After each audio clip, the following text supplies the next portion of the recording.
Left side OMR, right side ECR. நடுவுல உங்க Stepstone Secret Plots.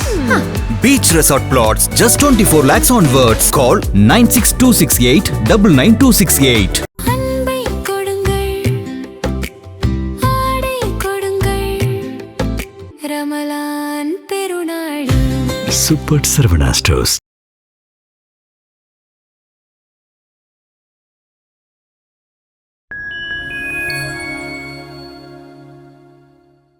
இப்போ ஈரான் இஸ்ரேல் வார் எப்படி எங்க நடக்க போது வீடு வரைக்கும் வந்துட்டாங்க. சிலிண்டர் கிடையாதுடா உங்களுக்கு. கேஸ் இல்ல, பெட்ரோல் இல்ல.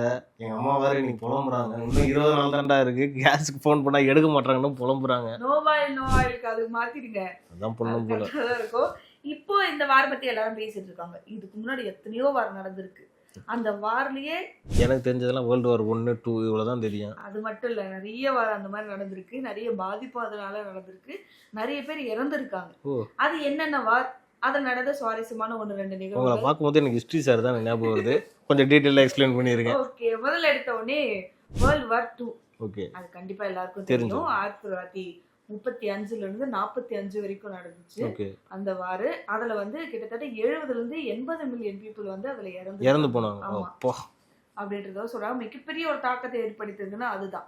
அதுல நிறைய பேர் நிறைய கேள்விப்பட்டிருப்பாங்க. அதுல ஒரு விஷயம் என்ன அப்படின்னு பாத்தீங்கன்னா, அதுக்கு வாருக்காக எல்லாரும் வேர்ல்டு வார்னும் போது அங்கங்க பதுங்கி இருப்பாங்கல்ல சோல்ஜர்ஸ் எல்லாருமே, அவங்களுக்கு நேரடியாவோ ஏதோ ஒரு மூலமா தான் அவங்களுக்கு வந்து நியூஸ் போகும். இந்த மாதிரி நெருங்கிட்டாங்க, இல்ல வார் முடிஞ்சிருச்சு. அப்பல உள்ள டெக்னாலஜி எல்லாம் கிடையாது.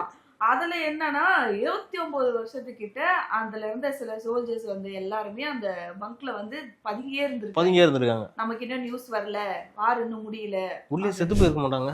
சில பேர் இறந்து போயிட்டாங்க. சில பேர் அந்த தூக்கம் கூட இல்லாம ரொம்ப பதட்டத்தோட அந்த துப்பாக்கி கையிலேயே வச்சுட்டு இருந்திருக்காங்க, கீழே வைக்காம. எப்போ தேடி போயிட்டு சில பேர் எல்லாருமே சேர்ந்து போய் எப்ப சொன்னாங்களோ அப்பதான் அந்த கன்ஸ் எல்லாத்தையுமே கீழே வச்சிருக்காங்க. அது வரைக்கும் வெளியில கூட வராம வந்துடுவாங்களோ எதிரி, வெளியில என்ன நடக்குது, அவன் வந்து போயிட்டாங்க. வேர்ல்டு வார் முடிஞ்சு நம்ம வந்து போவோம் வீட்டை பார்த்துன்னு. ஆனா அத்தனை பேர் அப்படியே பதுங்கி இருந்தாங்க. நாட்டு மேல அவ்வளவு பற்று போல. இப்ப நம்ம நாட்டை எவனும் வந்து உள்ள வந்துடக்கூடாது, வந்தா போட்டு தள்ளுறான்னு பாத்துருக்கானுங்க. கடைசி வரைக்கும் உள்ளே இருந்து நம்ம இல்லையேன்னு கொஞ்சம் சந்தோஷம். நல்ல வேலை இல்லைன்னு தான் நம்ம நினைச்சுக்கணும். அது வந்து கரெக்ட் தான். ஸோ வேர்ல்டு வார் 2 தான் வந்து மிகப்பெரிய ஒரு தாக்கத்தை ஏற்படுத்தியது. அது ஒண்ணு. அதுக்கப்புறமா வந்து பாத்தீங்கன்னா ஜாப்பனீஸ் வார். யாருக்கும் நடந்துச்சு. இது வந்து பாத்தீங்கன்னா அப்படி சைனாக்கும் ஜப்பானுக்கும் நடந்த வார். இது வந்து 1937 இருந்து 45 வரைக்கும் நடந்துச்சு. ஏசியாக்குள்ள இப்பதான் வேர்ல்டு வார் 2 அந்த நியூஸே வருது. இந்த மாதிரி ஒரு சண்டை எல்லாம் போயிட்டு இருக்குன்னு அதோட தொடர்ச்சியா தான் இவங்க 2 பேரும் சண்டை போட தொடங்குறாங்க. அப்படியே வேர்ல்டு வார்ல நாங்களும் வரோம் அப்படின்னு சொல்லிட்டு இவங்க நினைஞ்சது. ஆனா இந்த சைனாக்காரன் உள்ள புந்தானாலே ஏதோ ஒரு சிக்கல் வருது இல்ல. கொரோனா உள்ள புந்துருச்சு, இங்க ஒரு சிக்கல், இன்னும் என்னென்ன காத்துக்கிட்டு இருக்கோம். ஆப்வியஸா அது வந்து ஏதாச்சும் ஒண்ணு கொண்டு வந்துருவாங்க. இதுல வந்து பாத்தீங்கன்னா 25 இருந்து 30 மில்லியன் பீப்புள் வந்து இறந்திருக்க வாய்ப்பு இருக்கு அப்படின்றத சொல்லியிருக்காங்க அப்பவே. ஆமா, அதுவும் வேர்ல்டு வார் 2 கனெக்ஷன் வருது இல்ல. சோ அதை சேர்ந்து அப்ப வேர்ல்டு வார் 2 மொத்தமா எடுத்தா எவ்வளவு வரும் பாருங்க. எனக்கு யோசிக்கவே முடியல அதெல்லாம். அடுத்தது தைவான் ரெபெலியன் 1850 இருந்து 64 வரைக்கும் நடந்திருக்கு. இது எங்க நடந்துச்சு? இது சீனா மறுபடியும் அவனுக்கு தானா? ஆமா, உள்நாட்டு போர். இது சும்மா இருக்க மாட்டானுங்க. இதுல ஒரு சாரஸ்யம் கேளுங்க. இதுல வந்து அந்த போருக்கான ஒரு முக்கியமான ஆளா இருந்தது யாரு அப்படின்னு பாத்தீங்கன்னா ஹாங் ஷியோசிங் அப்படின்றவர்.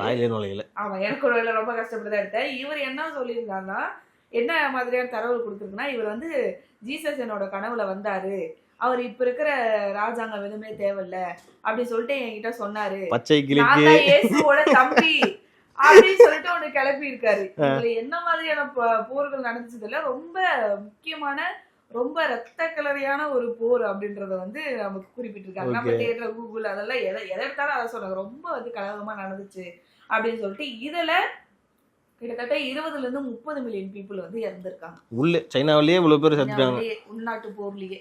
இல்ல இவங்க ஏதோ பிளான் பண்றானுங்க, எதையோ பண்ணி உலகத்துல இருக்க இந்த பாப்புலேஷன்லாம் குறைக்கணும்ன்றது இவனுக்கு பிளான் பண்றானுங்கன்னு நினைக்கிறேன். அப்பல இருந்தே பிளான் பண்ணிருக்காங்க. யாரோ ஏதாச்சும் ஒண்ணு பரபரப்பாவே இருங்க அப்படின்றது. இதுக்கப்புறம் நான் சில வாரம் சொல்ல போறேன்ல, அதுல ஒரு வாரம் இதுவும் வந்து மறுபடியும் கனெக்ட் ஆகுது. அதுவும் நான் சொல்லிடுறேன். அது கிடைக்குது. இதுக்கப்புறமா வந்து பாத்தீங்கன்னா வேர்ல்டு வார் 1. World war 1. ஆமா, ஓகே. வேர்ல்டு வார் 1 அங்க என்ன நடந்துச்சு? 1916 இருந்து 18 வரைக்கும் 4 வருஷம் தான் நடந்திருக்கு. ஆமா அது வரைக்கும் நடந்திருக்கு. இதுல ஒரு சுவாரஸ்யமான விஷயம் என்னன்னா, நம்ம படத்தெல்லாம் கூட பார்த்திருப்போம், நான் அதிகமா பார்த்திருக்கேன். கிறிஸ்துமஸ் அன்னைக்கு வந்து பாத்தீங்கன்னா இது வந்து ஜெர்மனுக்கும் பிரான்ஸுக்கும் நடந்த ஒரு போர் தான். இதுல கிறிஸ்துமஸ் அன்னைக்கு அந்த வார் ஃபீல்ட்ல இருப்பாங்கல்ல, அவங்க எல்லாருமே அபிஷியலா அனௌன்ஸ் எதுவுமே பண்ணல. ஆனா அவங்களாவே வீரர்களாவே அதை ஸ்டாப் பண்ணிட்டு 2 பேரும் வெளியில வந்து கிறிஸ்துமஸ் செலிப்ரேட் பண்ணிட்டு அன்னைக்கு ஒற்றுமையா கிறிஸ்துமஸ் அன்னைக்கு அதுக்கப்புறம் வாங்கடா அடிச்சுக்கலாம்னு போயிட்டாங்க.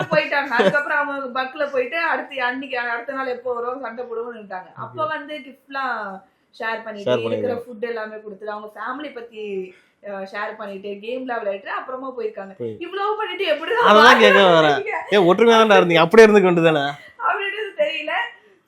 அந்த வாரில நடந்த ஒரு சுவாரஸ்யமான விஷயம் அப்படின்னா அதுதான். என்னதான் இருந்தாலுமே அதுல இறந்தவங்க அப்படின்னா 18 இருந்து 20 மில்லியன் பீப்புள் வந்து இருக்காங்க. இவ்வளவு செலிப்ரேட் பண்ணி என்ன பொண்ணுக்கு வச்சுட்டீங்களே அப்படின்றதா. அடுத்தது வந்து பாத்தீங்கன்னா ரஷ்யன் சிவில் வார். ஓகே, இது வரைக்கும் சைனால இருந்து இப்ப ரஷ்யாவுக்கு போயிருக்கோம். ரஷ்யன் சிவில் வார் இதுல வந்து இது வந்து பாத்தீங்கன்னா 1917 இருந்து 22 வரைக்கும் நடந்திருக்கு. இது ஆல்மோஸ்ட் இந்த வார் எல்லாருமே ஏதோ ஒண்ணு வந்து வேர்ல்ட் வார் 2 இல்லனா 1 ஜாயின் ஆயிடுது. கனெக்ஷன்ல தான் இருக்கு எல்லாமே. கனெக்ஷன்ல இருக்கு. ஏன்னா அங்கங்க அடிச்சிட்டாங்க இல்ல. சோ அது எல்லாமே பிரிச்சு அங்கலாம் அதுவாகி இருக்கு. எவ்வளவு பேர் செத்துருக்காங்கல அந்த டைம். ஆமா, வேர்ல்ட் வார் நம்மளா பெல்லியே இல்ல. அவட வர வாரல ஏதோ ஒரு 4 நாள் இல்ல ஒரு வாரத்துல ஏதோ ஒரு குண்டை போட்டு முடிச்சு விட்டுருப்பானுங்க அந்த டைம். இல்லனா இப்ப உட்கார்ந்து பேசிருப்போமா இல்ல பறிக்கிற போறது தெரியல. அது வரைக்கும் கொஞ்சம் பரவாயில்ல, முன்னேறி வந்து இவ்வளவு கொண்டு போக தேவையில்ல அப்படின்னு சொல்லிருக்காங்க. பட் இருந்தாலும் அந்த வார்ல இருக்கவங்களுக்கு வந்து கண்டிப்பா ஒரு பாதுகாப்பு இருக்கணும். இந்த வார்ல வந்து பாத்தீங்கன்னா 70 மில்லியன் மேல பீப்புள் வந்து இறந்திருப்பாங்க. 70 மில்லியன் எல்லாம் மில்லியன் தான். அது கீழே 1 மில்லியனே 10 லட்சம் பேர். 70 மில்லியன் எங்க போறது? எல்லாமே வேர்ல்ட் வாரோட சேர்ந்தது. அதனால அங்கங்க அப்பப்போ வந்து ஒண்ணு குவிச்சுட்டே இருக்கிறது, அடுத்து முடிச்சுட்டு அடுத்த நாடை நோக்கி போவோம். நினைச்சு பாரு, இந்த இடத்துல இப்ப ஒரு 70 மில்லியன் 80 மில்லியன் பேர் செத்தா நம்மளோட மனநிலை எப்படி இருக்கும்? அந்த டைம்ல வந்து இவ்வளவு நியூஸ் கிடையாது, இவ்வளவு டெக்னாலஜி கிடையாது, எங்க அடுத்தடுத்து தெரிஞ்சுக்க முடியாது. அப்ப எப்படி இருந்திருப்பாங்க அவங்களாம்? நினைச்சே சொல்றீங்களே, இந்த வார் முடிஞ்சதுக்கு அப்புறம் நம்ம ஊர்ல மத்த ஊர்ல முக்கியமா ஜப்பான் சைனால வந்து டிஃப்ரெண்டான ஷோ நடத்துவாங்க. அதுல வந்து இந்த மாதிரி வார்ல தொலைஞ்சு போனவங்க இல்லைன்னா உள்நாட்டு போர்ல வந்து தொலைஞ்சு போனவங்க அவங்க இப்ப பெருசா வளர்ந்துருப்பாங்கல்ல, அவங்க எல்லாருமே ஒண்ணு சேர்ந்து அவங்களாம் ஒரு மனு மாதிரி கொடுக்கணும். இந்த மாதிரி ஃபேமிலியை சேர்ந்து இவங்க வந்து அந்த வார்ல காணாம போயிட்டாங்க, அத ஒரு இடத்துல அனௌன்ஸ் பண்ணுவாங்க. அவங்க எல்லாருமே வார்ல காணாம போனவங்களா இருப்பாங்க. அவங்க பேர் சொல்லி இந்த மாதிரி உங்களோட அங்கிள் ஆன்டிஸ் எல்லாம் அவங்க தேடி வந்திருக்காங்க, உங்களோட நீஸ் எல்லாம் தேடி வந்திருக்காங்க அப்படின்னு சொல்லி அப்படி கனெக்ட் பண்ணுவாங்க. அப்படியும் ஒரு ஷோ வந்து நடத்தி இருக்காங்க அவங்களா சேர்ந்து. அது எவ்வளவு பெரிய விஷயம் இல்ல இது? கண்டிப்பா. அது மாதிரி விஷயம் நடக்குது. அந்த மாதிரி ஒரு விஷயமும் நடந்துட்டே இருக்கு. அடுத்ததான் நடந்தது அடுத்து சைனாவா இல்ல அப்ப சொல்லு மங்கோலிய படையெடுப்பு. இது வந்து 13th செஞ்சுரியில நடந்திருக்கு. படையெடுப்புனா எப்படி அவங்க ஒரு நாடா பிடிக்க போயிருக்காங்க. செங்கிஸ்கான் அவரோட தலைமையில இருந்த மோசமான ஆளாச்சு அவரு. அதிகப்படியான நிலப்பரப்பை வந்து அப்ப வச்சிருந்திருக்காங்க மங்கோலியர்கள். ஒரு நாடா போய் ஒரு இடமா போயிட்டு கொஞ்சம் கொஞ்சமா கூட பிடிச்சு மிகப்பெரிய ஒரு சாம்ராஜ்யத்தை உருவாக்குறதுக்காக அவங்க வந்து ட்ரை பண்ணியிருக்காங்க. இப்படி நடந்த இந்த வார், அது வார்னு எடுக்கலாம், படையெடுப்புன்னு எடுக்கலாம், 30 இருந்து 40 மில்லியன் பீப்புள் வந்து இறந்திருக்காங்க அப்படின்றத சொல்றாங்க இதுல. சோ அதுல வந்து மிகப்பெரிய ஒரு நிலப்பரப்பை வந்து நம்ம கொண்டு விரிவுபடுத்தணும் அப்படின்றதுல அவங்க ரொம்ப மும்முரமா செயல்பட்டு இதை வந்து போயிருக்காங்க. இப்பயும் அந்த சைனா அந்த பிரச்சனை இருக்கு. என்னன்னா அந்த அருணாச்சல் பிரதேஷ், அசாம் அவங்க எல்லாம் விரிவுபடுத்தணும்னு ட்ரை பண்ணிட்டு தான் இருக்காங்க. அடுத்து என்ன வார் வெடிக்க போதோ வேணாம், நம்ம இருக்கிற வரைக்கும் வர தேவையில்ல அப்படின்றது மிகப்பெரிய ஒரு விஷயம். எப்பயுமே வரக்கூடாது, செல்பிஷா யோசிக்க கூடாது நம்ம. அடுத்ததா 1927 இருந்து 49 வரைக்கும் நடந்த சைனீஸ் சிவில் வார். அது வந்து கம்யூனிஸ்ட் கட்சிக்கும் கம்யூனிஸ்ட் சப்போர்ட் பண்றவங்களுக்கும் இன்னொரு தரப்பினருக்கும் உள்ள நடந்த ஒரு உள்நாட்டு போர் தான். சோ இதுல நான் சொன்னேன் இல்லையா, ஒரு வாருக்கும் இதுக்கும் சம்பந்தம் இருக்கு அப்படின்னு சொல்லிட்டு. இது ஜப்பான் சைனாக்கு ஒரு வார் வந்துச்சு முன்னாடி சொன்னது.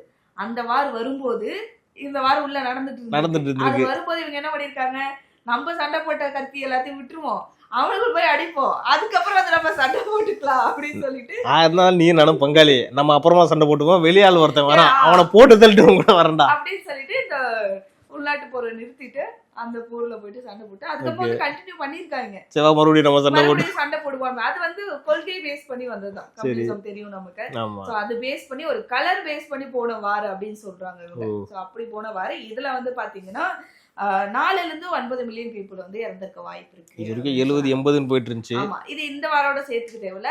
அந்த தனி ஜப்பான் வந்தாங்க இல்லையா, ஆமா சோ அதோட சேர்ந்தும் நம்ம வந்து வச்சுக்கலாம். சோ அதோட சேர்ந்து வந்து அடிச்சுக்கிட்டாங்க அதுல இருந்த மக்கள் அப்படின்றது நம்ம இப்படிலாம் அடிச்சுக்கிறானுங்க. ரொம்பவே இன்ட்ரெஸ்டிங்கா இருந்துச்சு கேட்க போது. நிறுத்திட்டு எப்படி அங்க போய் சண்டை போட்டு வரீங்க அப்படின்ற மாதிரி இருந்துச்சு.